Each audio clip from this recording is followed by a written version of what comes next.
what's up with my screen right now. 1 second. Am I live? You're live, baby. Oh shit! Something happened to my screen. It went crazy. What's good, guys? It's Ronald Kabang, also known as Youcapper from SportsMemo.com. And once again, we got KB here. We couldn't have him not come back after going 2-0 on the bases yesterday. Obviously, I already said it yesterday. He's done a great job in the baseball world, in the NBA. He's a really great prop capper, one of the best that I know. He's going to come back with two more baseball bets today as well.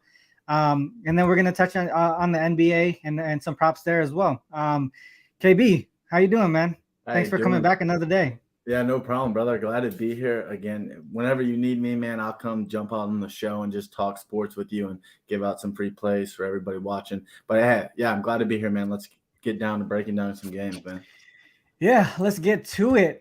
First game up, we're gonna do the Yankees and the White Sox. White Sox are favored -145. Totals at 8. You're looking at the first five here. What's your analysis on this one? Yeah, definitely going for White Sox first five here on the run line minus the half. Again, it's plus 100. I got it on DraftKings.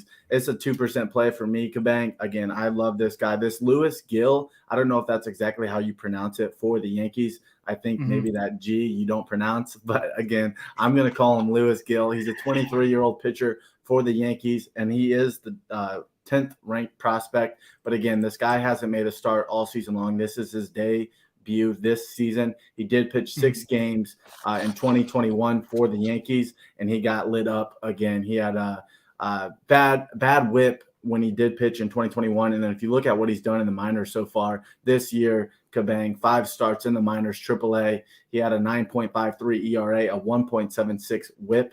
His advanced analytics, like his FIP, looked terrible. And again, when I look at this guy going up against the White Sox, this is going to be a hard task. Again, this White Sox team can hit, and again, I know they've been struggling a little bit, but this is a perfect spot to take him with their ace on the bump, Dylan Cease. He should come out here and control this Yankees lineup, and I don't see them doing any damage on that. I'm not going to touch too much on Cease because we all know he's a great pitcher. So again, there's that. And then, like I said, this Lewis Gill is on the road today, making his first start in Chicago. And if you look at his 2021 season, all 6 of those starts were at home, Kabang. So now this is going to be his first start ever on the road. I think this is a terrible spot for him. Again, I don't like this kid's pitch arsenal, and I think he has a hard time versus the White Sox today. Hopefully we can get an easy, sweat-free winner, 2-0, 3-0 after 5. It's the White Sox or nothing for me here, man.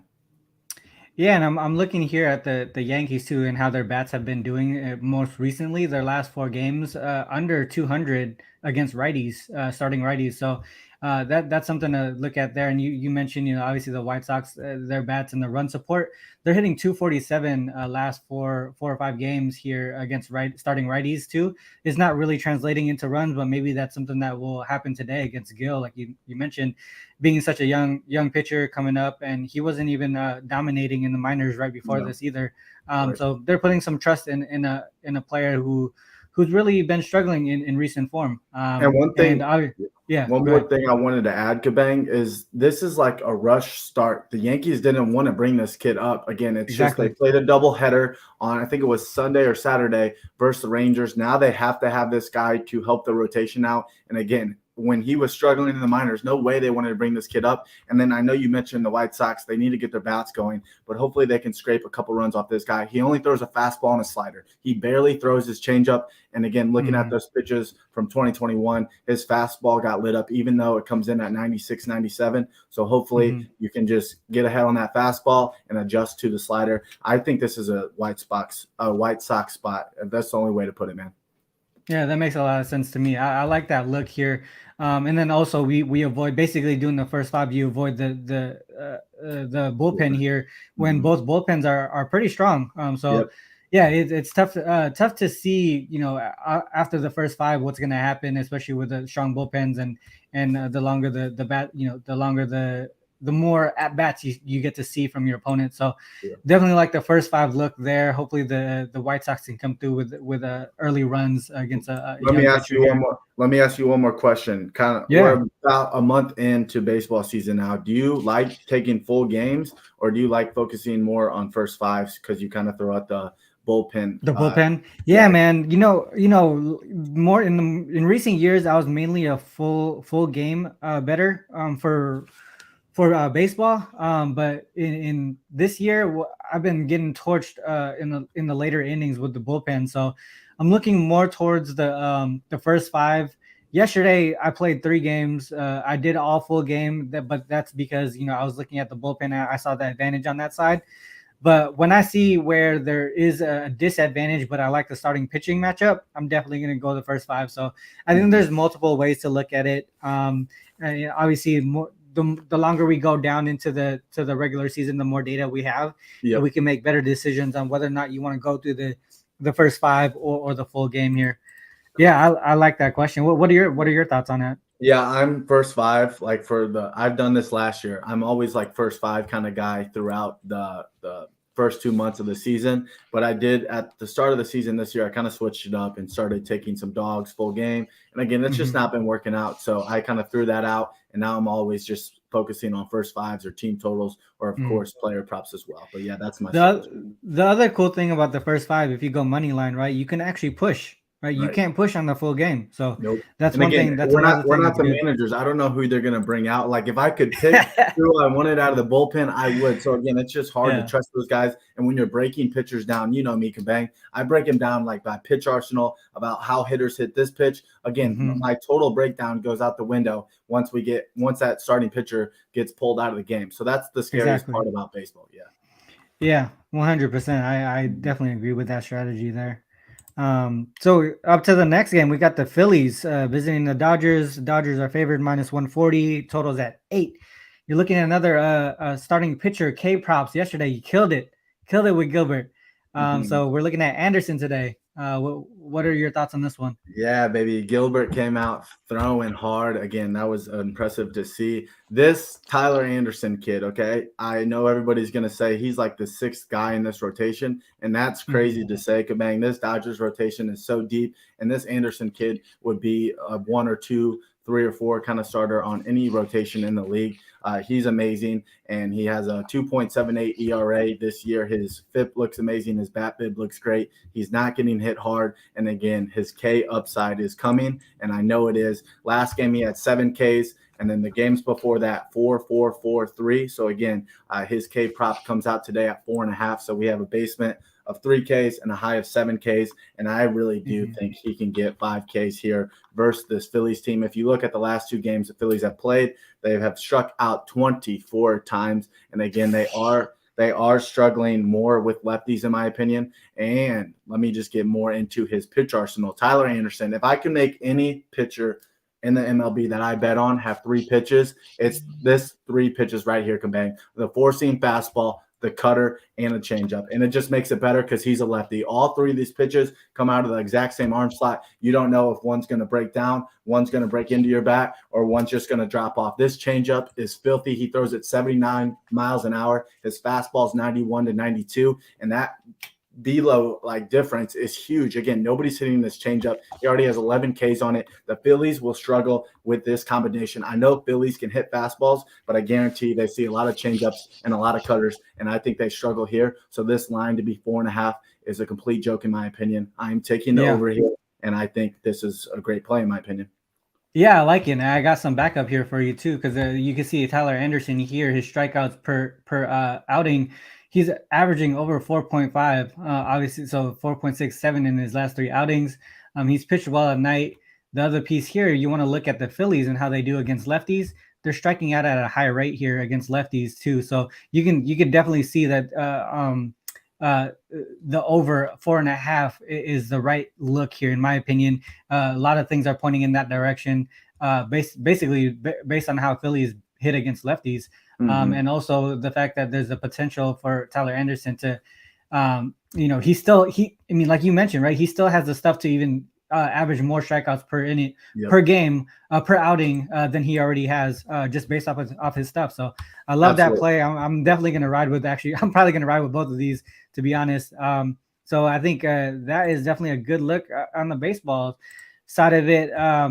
We got, what was it? We had the White Sox first five on the run line. That's plus 100. Yep. And then we got the Tyler Anderson over 4.5 Ks. I love both of those looks here. So Run let's it touch back up again. Go 2-0 again on the show, go man. 2-0 go, man. Dude, if you go 2-0 again, we might have to do it again on Friday. But we'll so that's the basis today. Obviously there's not as many games today. There's already a lot of day games going on right now. But yeah, so those are the two baseball games. We're going to touch up on the NBA now just a little bit. We got the Heat and the Sixers. Sixers favored by 2. Totals at 207. Man, I just talked about NBA in 2 straight shows, so I'm going to give you a chance here. What do you got on this one? 2 straight shows. You've been busy this morning. Yes, Yeah. sir. Yesterday, let me just rant. I did say on the show when we were kind of leaning or talking about NBA yesterday, that Wiggins play for the Warriors, the whole Warriors team, literally, that was, excuse my language, Kabang, a shit show, to say the least. Everybody lost if you took an over on any props. So, again, that was tough to see. But getting into today, Phillies versus Heat, there's a play I've been on like 3 times in a row. It's James Harden's assist. Again, it's been coming out at 9.5. They did drop it down to 8.5. It's plus 105 to the under right now. That would be a way I lean in this game. Again, the Heat lock guys up as far as they haven't allowed assists to shooting guards or point guards at all this year. And if you look since the All-Star game, only 5 guys have actually gone over 10 or more assists. I just think this is a hard spot for James Harden to get assists. He needs to shoot more for this 76ers team, and hopefully that is his focus in this game. So that would be my lean. It's not an official play. I might dive deeper into it, but that's the only way I can lean in this one. Gun to the head, I think the 76ers can get it done at home. Give me your thoughts, though, Caban, because I missed your first 2 shows, man. Yeah, no. So what I was thinking is I was leaning towards the Sixers here too. I think just based off of a few trends that I typically look at in games following a previous matchup where the Heat score 120 or more, the following game that they play the same team, they take a step down offensively. So that's one thing that I was looking at. They're 5-9 straight up and 4-10 against the spread in those spots. They're averaging 102, but allowing 107 per game. So as far as the Phillies being favored here, I agree with it. The low total, obviously, I agree with it with the pace of play and the defense here. One thing to remember is also how the Heat have played without Lowry. Lowry, I believe, is out again, and they've done well against the Sixers team without him so far. The 2 games that he came back, the Sixers pretty much took care of business there. But that was in Philly. So we'll see how that goes. On the Sixers side, 10-4 straight up, 9-5 against the spread as home favorites in conference games, including 4-1 straight up and against the spread in the playoffs in that situation. So they're up for it. I feel like this is a Sixers spot. I'm not 100% comfortable enough to put money on it, but if like you said, guns ahead, Sixers is a spot for me. One thing I was. One more question for you, Kabang. I was curious your thoughts on this. It might be good for the viewers too. What's your thoughts on ticket splits and money splits? Do you take account into that? Because right now it's dead even on this game. I'm just curious your thoughts on that. Ticket splits and money, that's probably to me, that's like lowest on the priority list. You know, I when I cap my games, I do all my work ahead of time.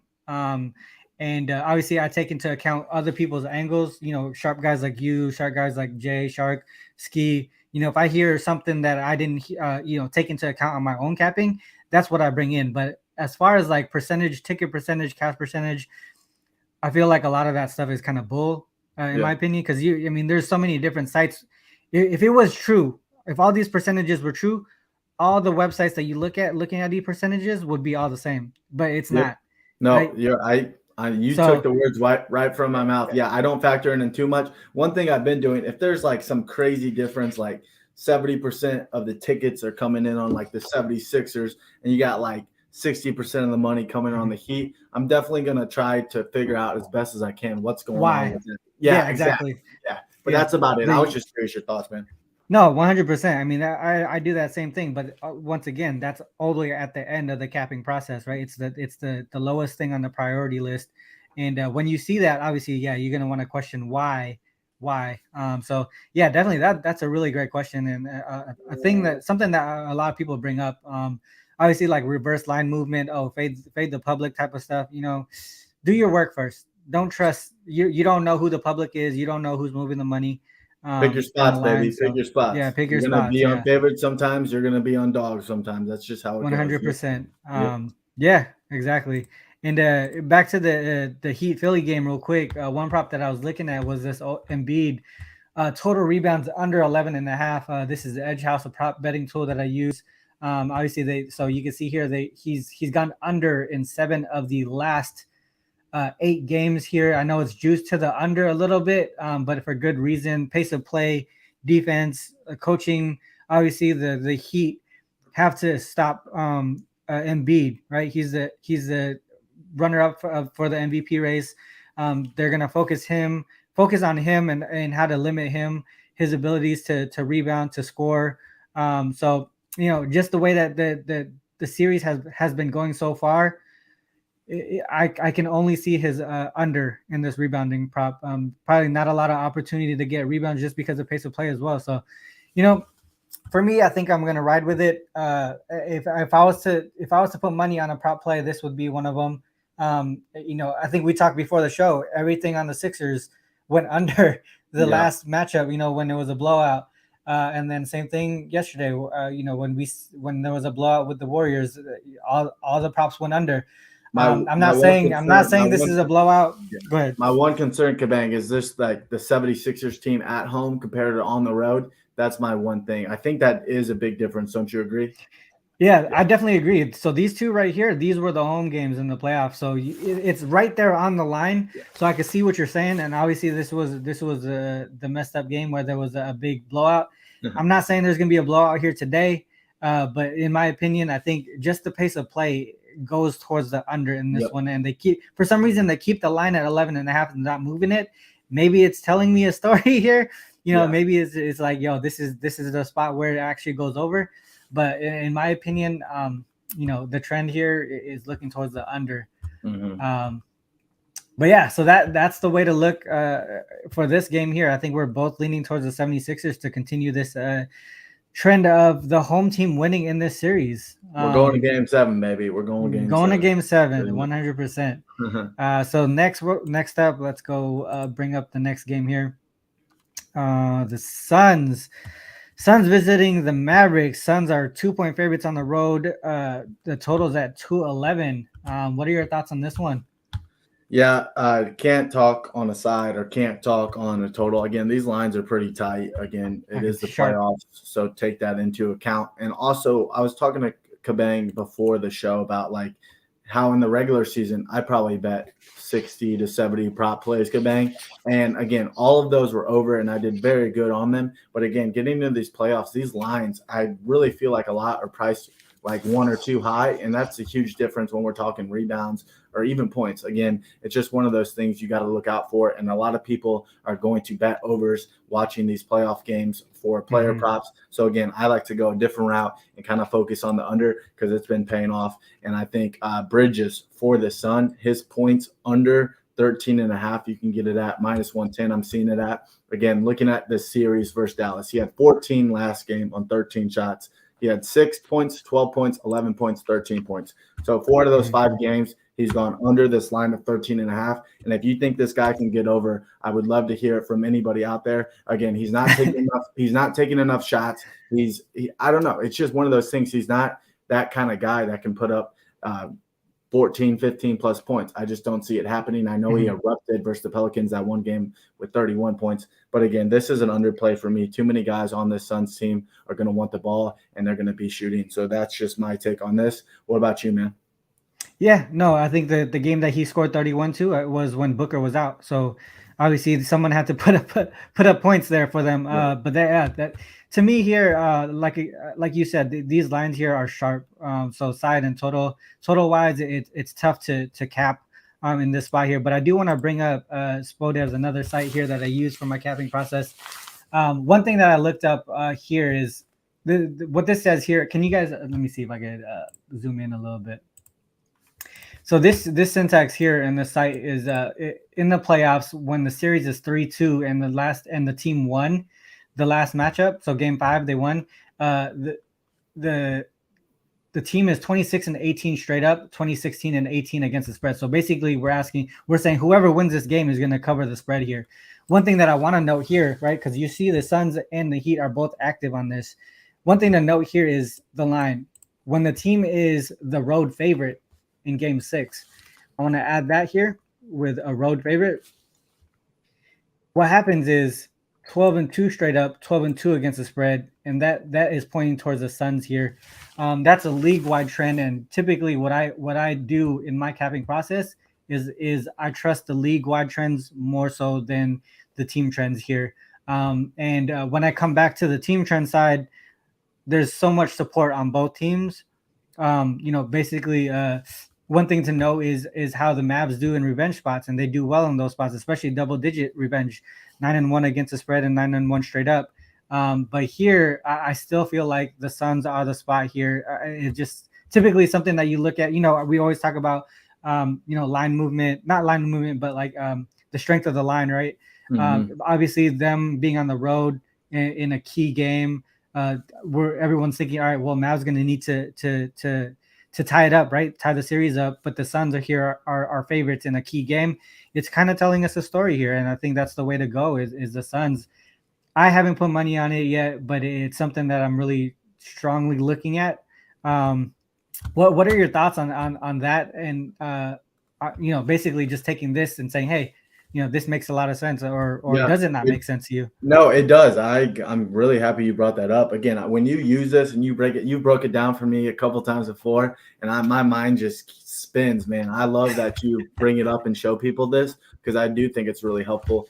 But for these two games, Kabang, I'm definitely right after the show, I'm going to dig a little deeper, and I'm going to find a couple props in these two matchups, and I'll also post them on my Twitter for everybody out there. But I like it, Kabang. Good stuff, man. Here's another thing to note too. I was leaning towards the under here, and you can see in the same situation here in those game sixes, a lot of unders are popping up, right? Another thing to note that I brought this up in on J Money show, but there's a ref here. I don't know. I don't always, I'm not always superstitious and always talk about the refs, but it's been brought up a lot, especially in these playoffs here. But I want to bring up one of the refs here. In this matchup, Courtney Kirkland, her OU throughout the regular season and the playoffs, 38 to the under, 23 to the over. And then if we look at the total here, under 220, you see that right there? That's a nice spread crazy. Here. Yep. Right. And then we're looking at the line here when it's a tight line, right? Boom. All these unders pointing towards the under here. And if you look at the other refs too, you don't focus on just one. You look at all the other refs. Ed Malloy, over under, down to the under. We're looking at James Capers, under.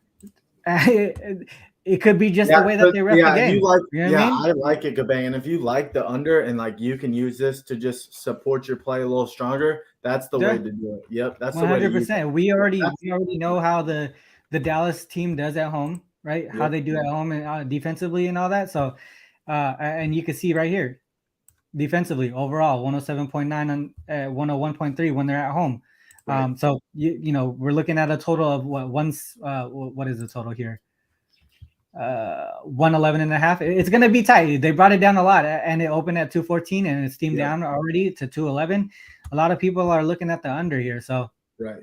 Yeah, that's to me, that's a look. Knock it. Can't knock it. Exactly. Yeah. But yeah, that's today. That's the two NBA games. That's the, we let's run it back on the MLB plays again. Let's see here. So we had the White Sox versus 5 on the run line plus 100. Tyler Anderson over 4.5 Ks against the Phillies. And then we had some leans here in the NBA. I think we're both looking at the 76ers. Mm-hmm. I think I had a strong lean towards the Suns here on the side of the Suns here, and towards the under as well. What were your looks here on the NBA Yeah, as well? James Harden under assist. Again, just a lean for right now. I know some people Just can the go lean, yeah, crazy. exactly, Yeah, yeah. James Harden assist under 8.5 plus 105. And then I'm taking Bridges under 13.5 points minus 110. Those would be the two I would give out in these two games. Great, yeah. I mean, and again too, we were talking about this right before the show, Kevin. Like, we just want to give out the information, right? Yeah. This is the key part of it. This is the reason why the show is called Let's Cap, because I want to go through the capping process. We want to talk about what we think about when we do this stuff, and I think, whether you tell us or you fade us, you get the information to make your decision. I mean, that's the key part of the show here. But yeah, man, this is towards the end of the show now.